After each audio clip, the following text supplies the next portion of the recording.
Okay, so in your favorite standing place, which you will go back to at the end of the lesson, just take a sense of yourself, your weight through your feet, your posture, how long your spine feels.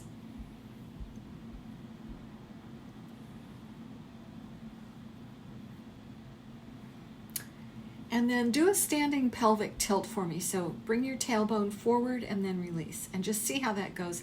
And notice if your tail is zigzagging or going in one direction.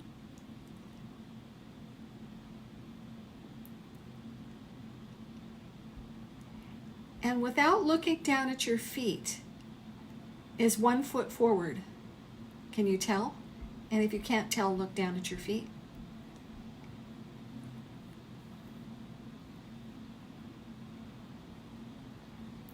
Good, and then go for a walk. And walk around and sense yourself and walking. And you're going to come to your mat and be on your back, but before you do, please mute yourself.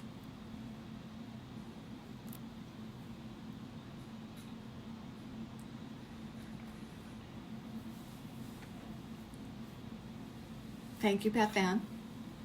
Thank you, Jeanette. Thank you, Peggy. Thank you, Patty. So, Patty, mute yourself. Oh, thank you. It's that microphone. That way, if there's a siren going by, the only person who hears it will be you, not the whole class.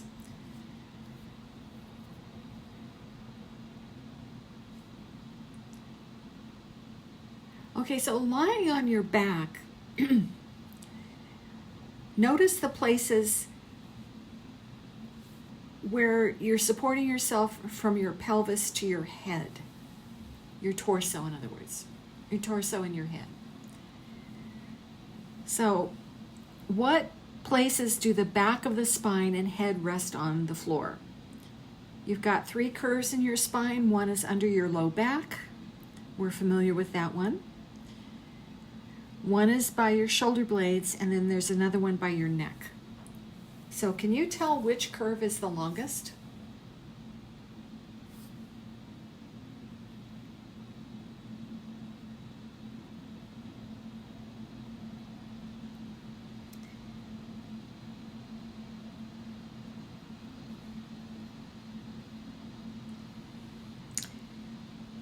And then once you've finished scanning yourself, turn over and be in table pose. So you're going to be on hands and knees.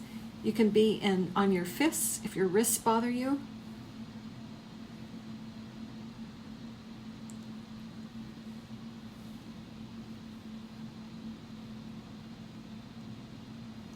And in this position, can you still sense the curves of your spine?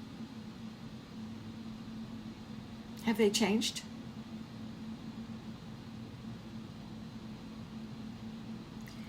And then, I know some of you can't do this, so imagine if you can't. Sit back on your heels and rest for a minute.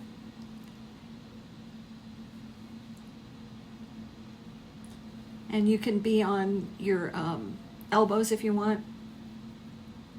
Just get your tailbone back a little bit. And now notice where you are. And see what's available to you. And then come back and come back to all fours. And everybody except Jeanette, arch your back. So that would mean bringing your belly down.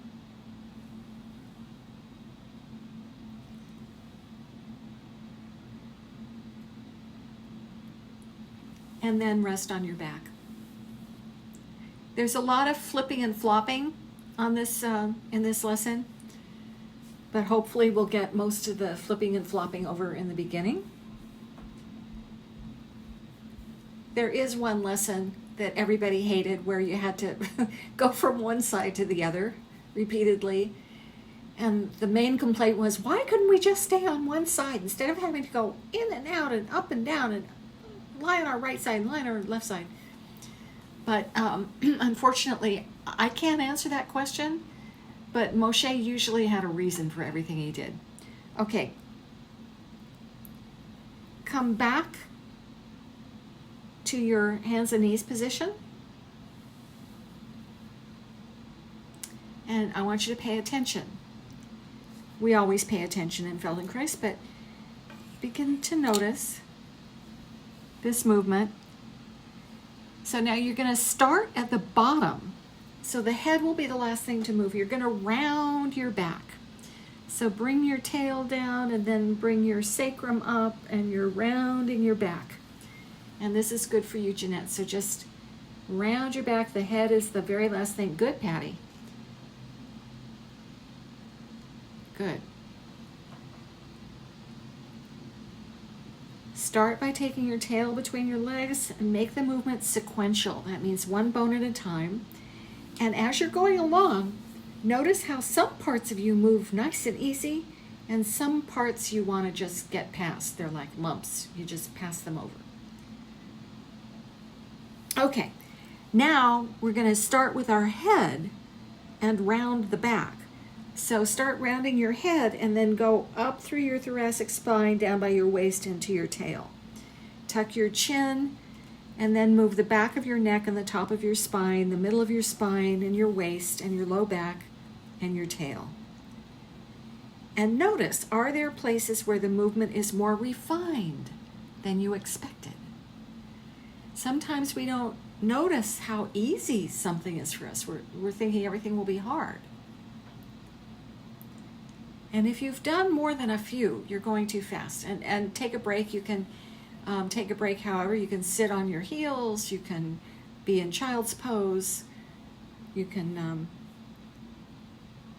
just get out of this for a second.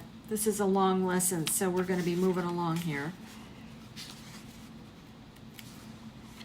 And remember, if something isn't feeling good, you can stop and take a break whenever you need. And just do a few instead of doing lots. There's many strategies. Okay, so come back to hands and knees. And now you're going to do something that I never tell you to do in the DQ workout, but we're going to do it here. You're going to, and Jeanette, don't do this. You're going to arch your back and begin by pooching out your belly. So Jeanette, you just imagine that movement. So let your belly hang out, the part below your belly button, like a dog. And then arch your back. So there's the waist is dropping. That's an arched back. There you go. And then round and arch. So Jeanette, you can go from a straight spine to a rounded spine. That will be your variation. Everybody else is going to be like a cat and a cow. So the cat is the rounded position, the cow has a drop in the spine.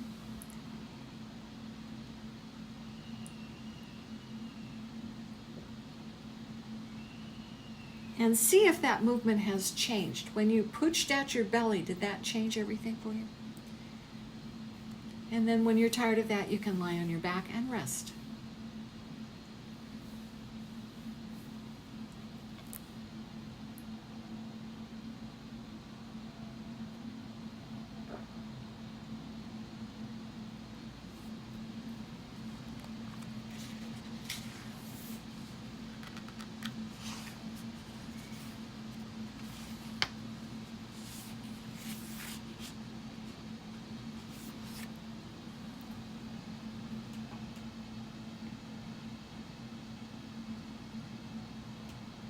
And then come to your hands and knees.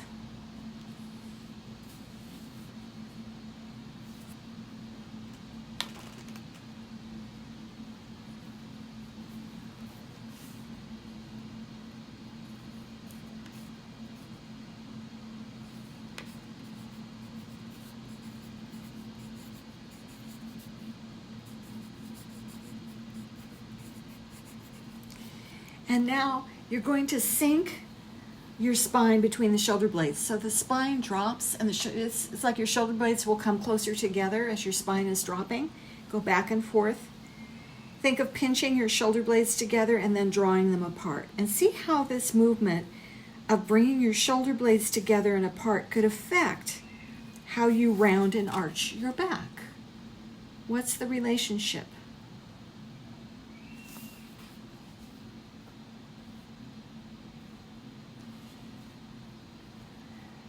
Beth Ann, you can just draw your shoulder blades together and apart. That'll be your variation. You don't have to be on all fours.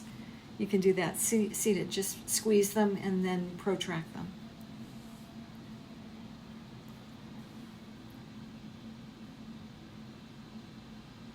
Okay, now see how the movement of bringing your shoulder blades together could affect how you round your back. So you're going to do a cat curl.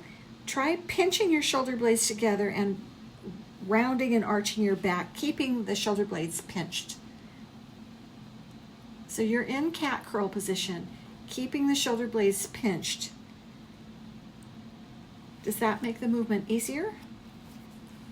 And then next, try keeping your shoulder blades apart and round and arch your back.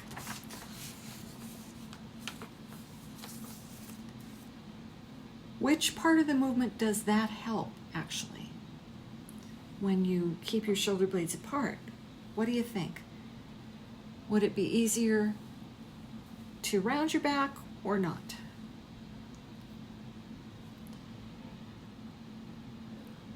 Okay.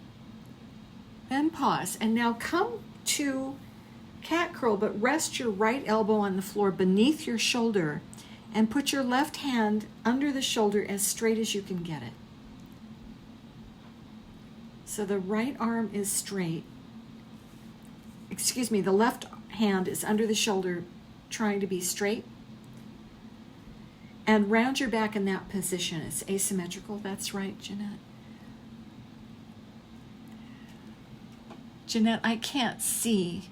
I think, okay, so bend you're good. Stay where you were.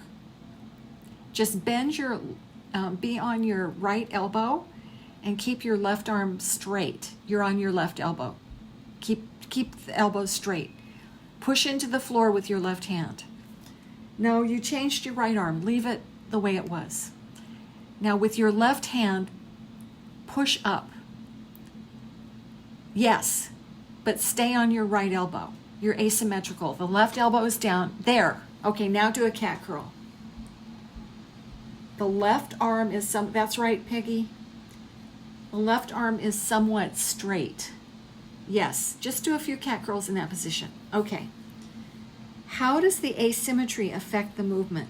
And what's easier now?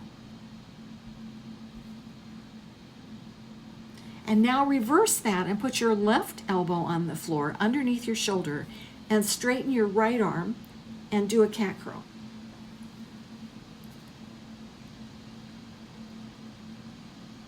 Gently.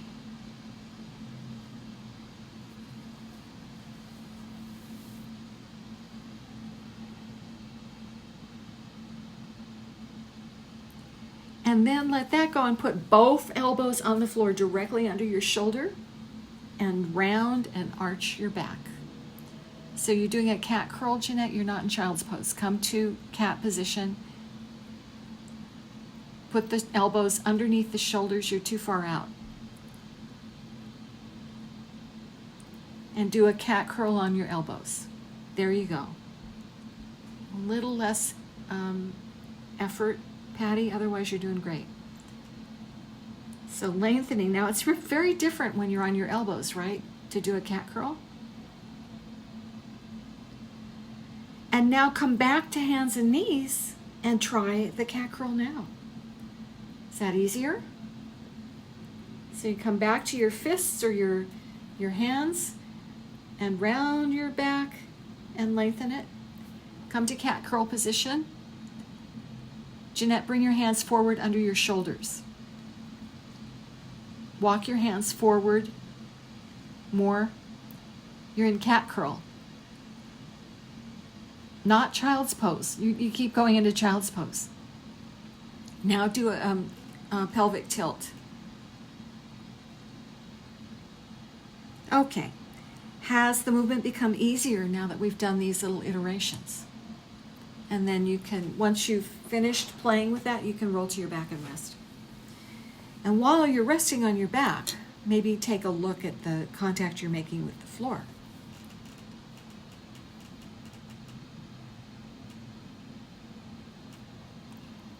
Now, I know this lesson could be difficult in pieces, but I'm already seeing people coming in when they can. That's a good move. So maybe they couldn't do one step, but they realized they could do something else, so they jumped back into the lesson. That way they're getting the most out of the lesson that they possibly can. Because we all know that sometimes certain movements of a lesson are just brilliant and the rest of it didn't work, but there were those movements that did. So keep that in mind as a strategy for the going forward. You're always welcome to stop when you have to and jump back in when you think you can. Doing less, going back. Yes, I see you. Okay, come back to your hands and knees. And this is fun.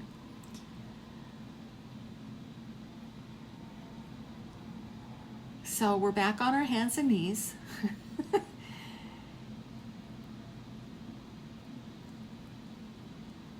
Knees are under hips. Hands are under the shoulders. And this time, pick up your right foot and put it over your left ankle. So it's like you're, that's it. Now do that several times. So it's like you're crossing your ankles. That's perfect. Okay. Now you've got the main movement. Now pick up your knee and cross it over. So you're going to cross your left knee over to your other side. There you go. Do that several times.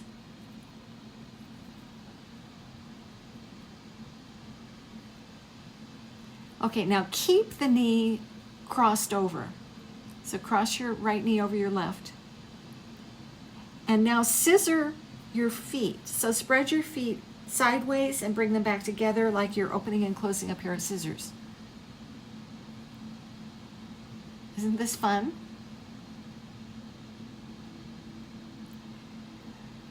Jeanette, yeah, I can't see whether you're crossed or not. Okay, so that's your right leg needs to be crossed over your left.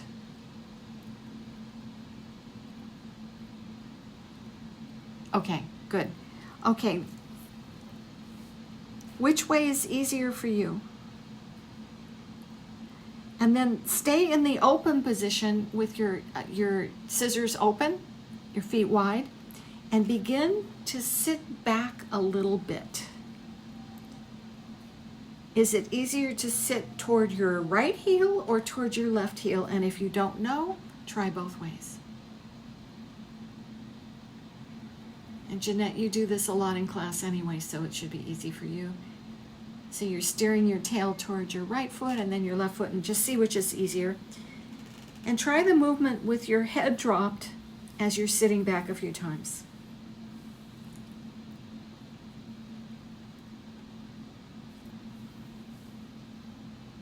And then try it with your head lifted and see if that's easier or harder.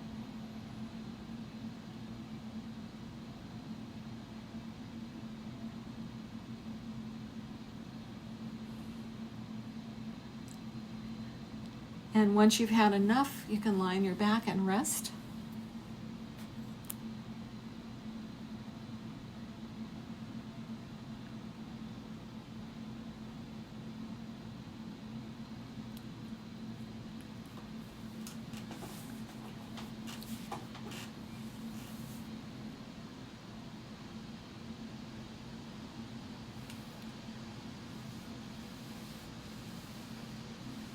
Can you notice differences in your spine from the first time that you lay down?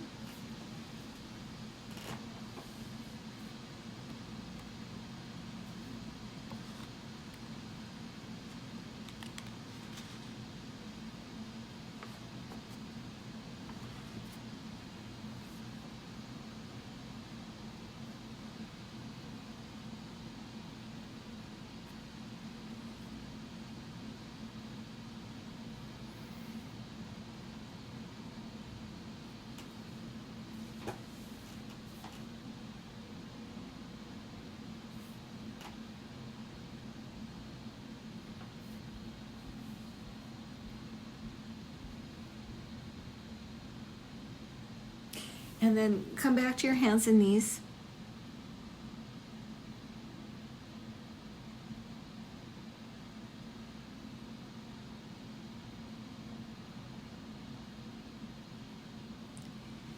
And cross your right knee next to your left knee.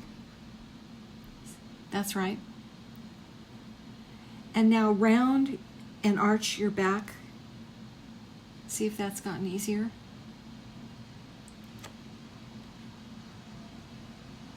And then uncross your legs and cross your left ankle over your right a few times.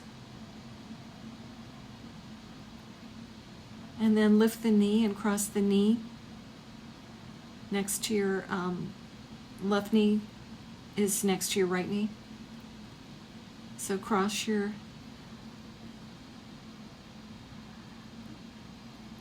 Peggy, lift up your left knee and bring it over your calf if you can. Backward. So it's like you're lifting your foot. Do the same thing with your knee. Yes. And now with your left knee next to your right knee, arch and round your back. And see if this asymmetry fits or fights what you were doing before.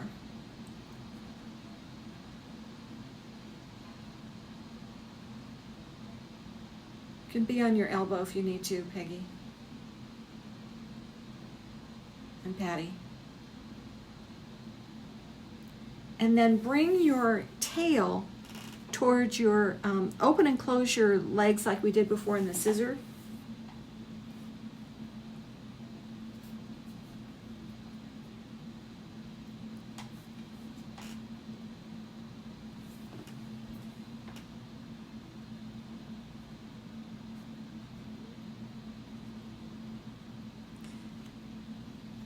Try sitting back towards your right heel and then sit back towards your left heel. See how that feels. Don't force anything with your legs crossed like that. Good. And then uncross your legs and arch and round your back and see how that feels. How's your cat curl now?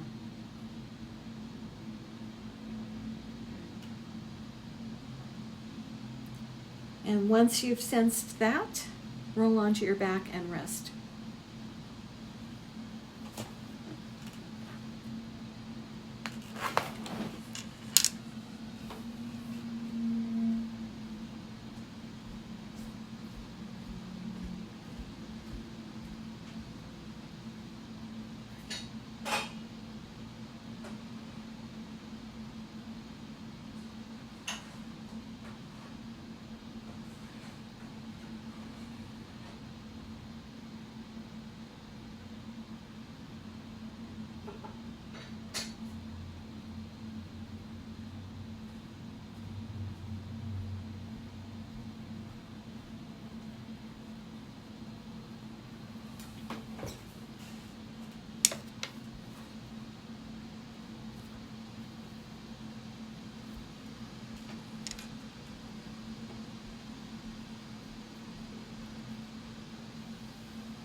All right, come back to your hands and knees.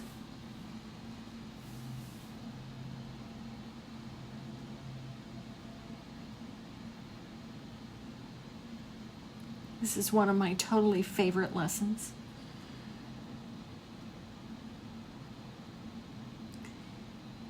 And I think Beth Ann is going to love this next part. So bring your right hand forward or your right elbow and your right knee back. So you're asymmetrical. The right side is longer than the left side, so that's right. Now do a cat curl. You've got to be either on both elbows or one. Yeah. So it's different, right? When you're asymmetrical and one hand is further away from one knee, it's going to get a different part of your spine, right?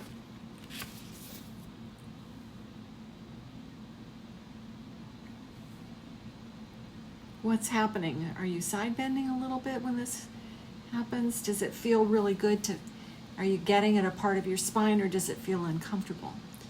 Okay, and then switch. So you're going to put your left hand or elbow forward and your left knee back. And the other will be beneath your hip and shoulder. So you're doing an asymmetrical version.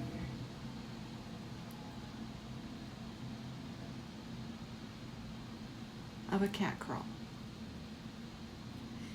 Now, if you hated one and love this one, it tells you something about your body.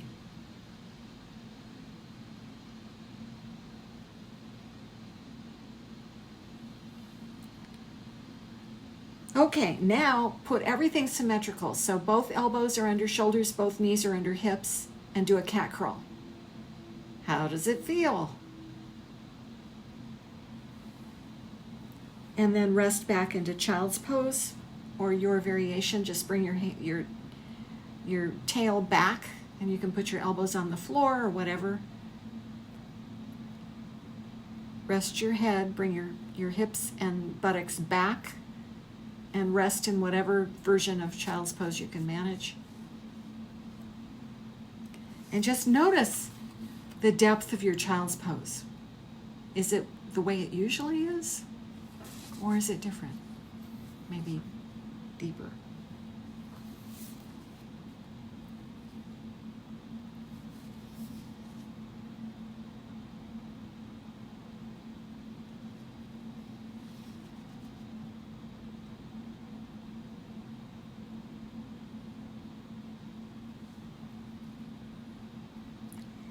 And then come back to child's pose. Come back to cat, the table position, but put your right elbow on the floor and have your left arm relatively long. So it's asymmetrical. And now do a cat curl, noticing your spine and tail. Where does your spine wag when you do a cat curl in this position?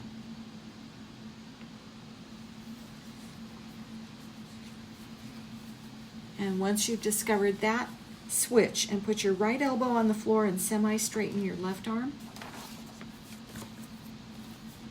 And where does your tail go?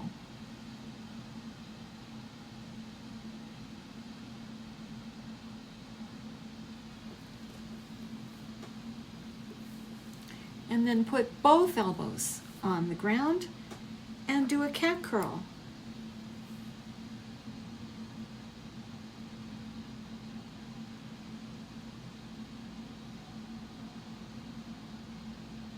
Is it different?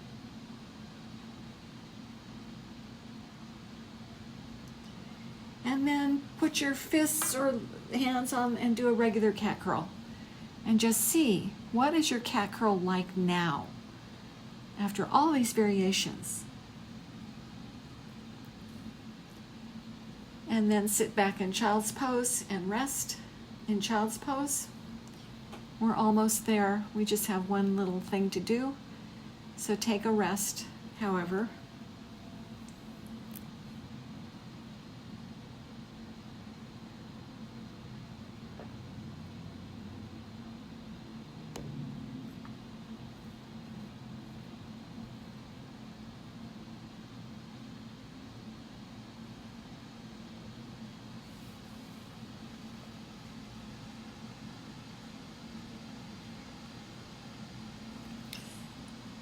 And then I think this last part is one of my very favorite movements in all in all of Feldenkrais. So you all look so comfortable, but do come back to that table pose. And I think most everybody can do this part. Just come on your elbows or your hands and knees or whatever. And now just do a regular cat. And then begin to lick your collarbone like a cat does. So bring your tongue out and you start your right shoulder and go down, licking your fur back and forth, just the way a cat does. You're going to lick your collarbone. I know you can't reach it, so you have to imagine. And many of you have had lots of experience with cats. So it's licking the collarbone, just the collarbone. We're not doing we're not moving our torso. So stay upright, Jeanette, and just lick your collarbone with your tongue. I know you can't do it, but it's the action that we're going for. Patty's got it. And once your fur is all nice and clean, rest in child's pose.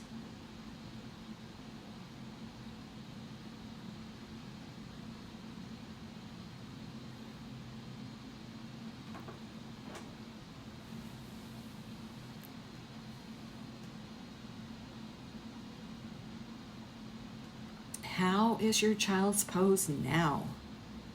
How long is your spine?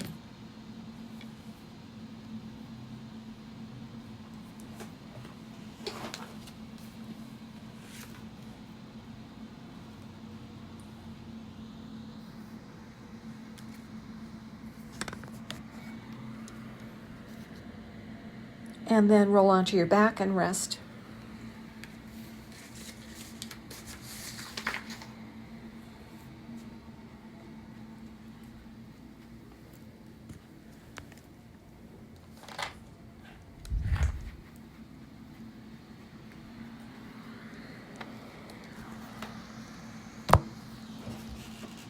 And what's the contour of your spine now? Remember how in the beginning of the lesson we looked at the places of the spine that rested on the floor? And we noticed the 3 curves in our spine, the one under the back, the low back, one by your shoulder blades, and one by your neck. And I asked you which curve was the longest. I don't know if you could tell. Sometimes it's hard to tell these things, but we ask.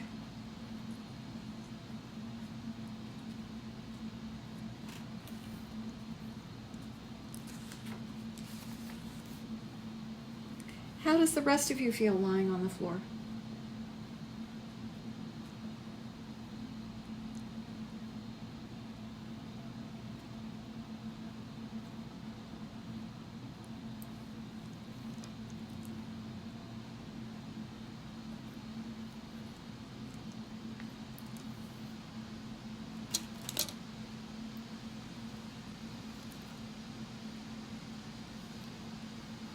Is the deep curve still as deep as it was in the beginning of the lesson?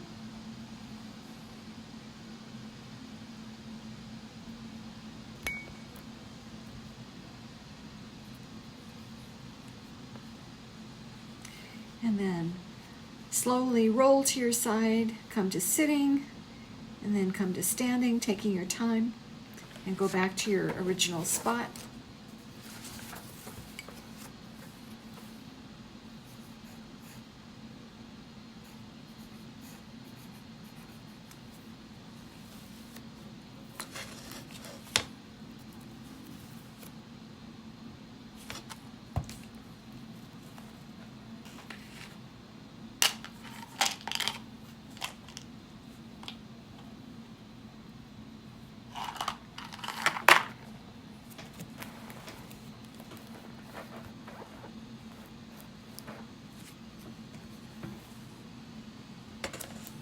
Stand with your arms at your side.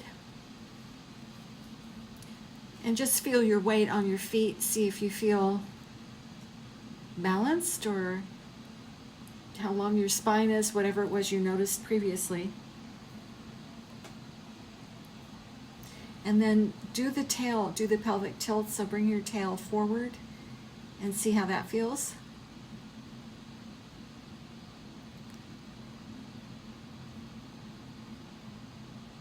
And once you've sensed that, take a walk.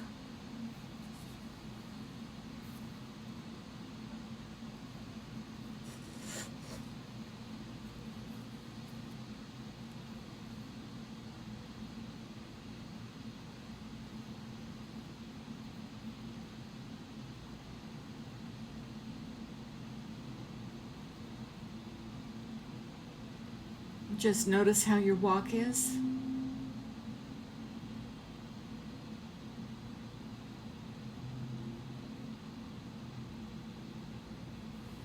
And then come back, unmute yourself, and we'll have a little chat about the lesson.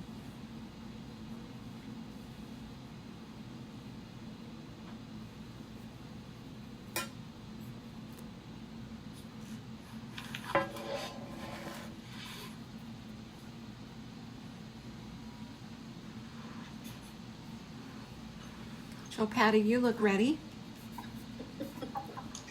You always say that. Whether I'm ready. Well, first of all, the two curves in my spine that were both very big when I first lay down were my lower back and my neck.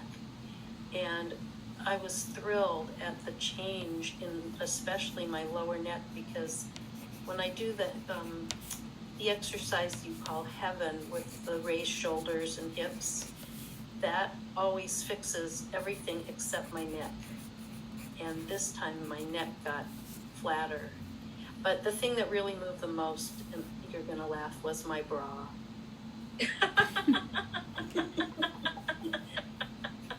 Other than that, no, it was hard. Some of it was hard, but I felt like my child's pose improved, not by inches, but by millimeters.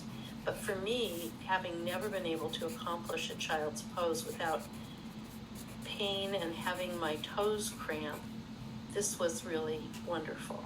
So I really enjoyed it ultimately, and it was worth working through, definitely. It's a brilliant lesson for child's pose. Yeah, it is. It's fantastic. Okay, Peggy. Well, not related. I just want to say that my battery may die, so I may go off screen, but it's just because the battery died. This was, of course, a challenging lesson, to put it mildly, but I have to disagree. I'm sorry about that. I have to disagree with Patty, and that for me, this was a lesson that I definitely did not enjoy. It was just so challenging.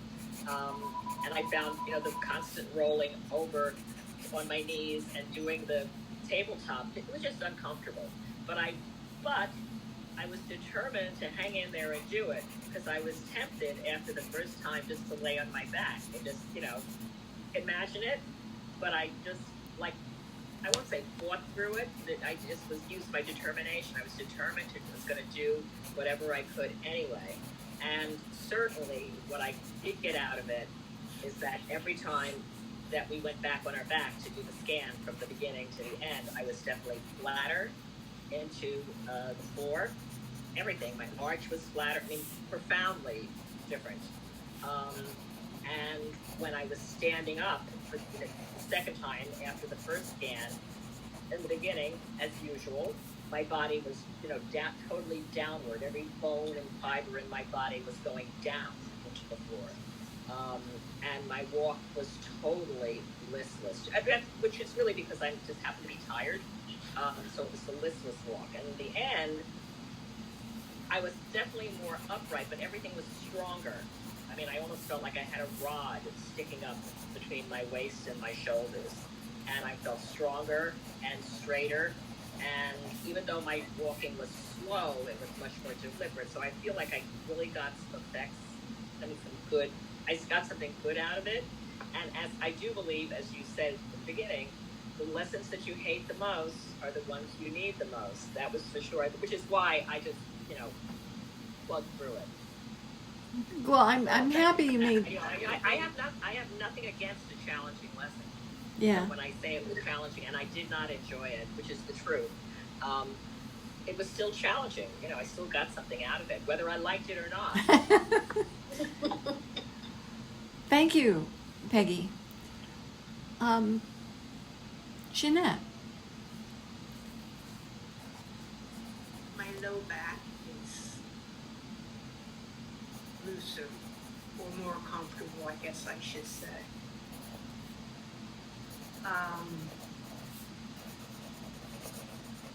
It was a hard lesson for me.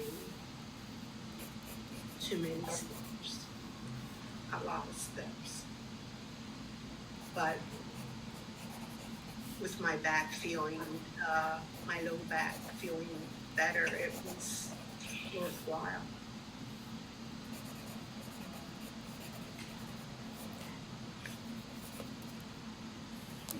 Good. All right, Beth Ann.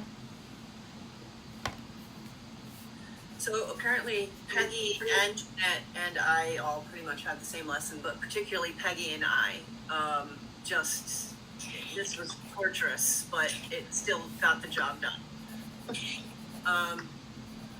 I'm I'm almost as impressed by how much better I can imagine movements than I used to be when I have to.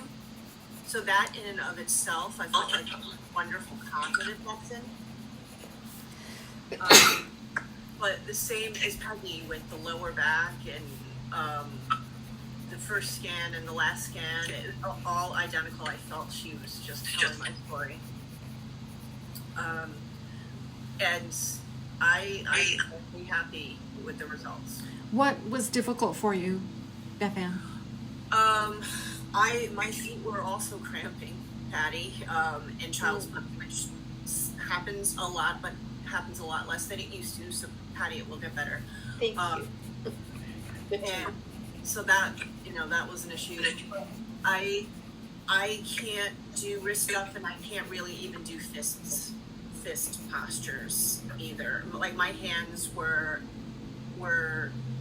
tangling for most of the lesson after trying to do those positions and not in excess of prana from whatever issues.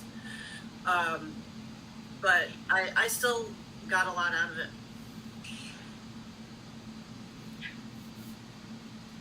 So, does it bother your hands, or is it your shoulders that bother you? Hands and wrists and forearms, but mostly hands and wrists. Yeah. Even the fist position is not a good one. Yeah. So in those cases, you have to do very little.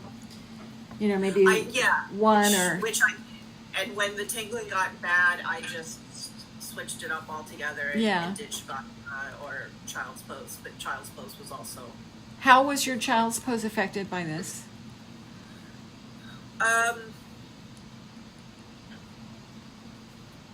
It was more comfortable other than the feet.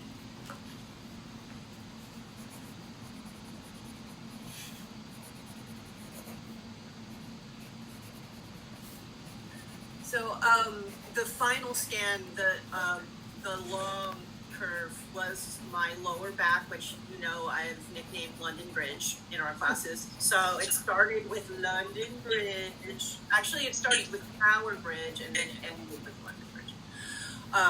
Much, like Jeanette said, much more comfortable in the lower back at the end. Love that. Yeah. All right. Well, that was the lesson, and I think it's safe to say that everybody's child's pose improved a little bit or dramatically, depending on the person, which is good. So hopefully we'll just keep this effort of slowly working on things that are difficult and making everything easier.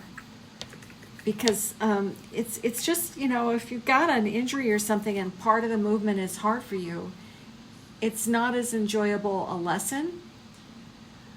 But still, you can find something in the lesson that, maybe there's a tiny part of it that helped. So, I don't know, I know what it's like not to like a lesson, let me say that. But I also know what it's like to get a lot out of a lesson that I hated. I mean, we had a whole series where we were circling the head, and it was 3 weeks of circling the head. And at the end of it, it was so easy for me.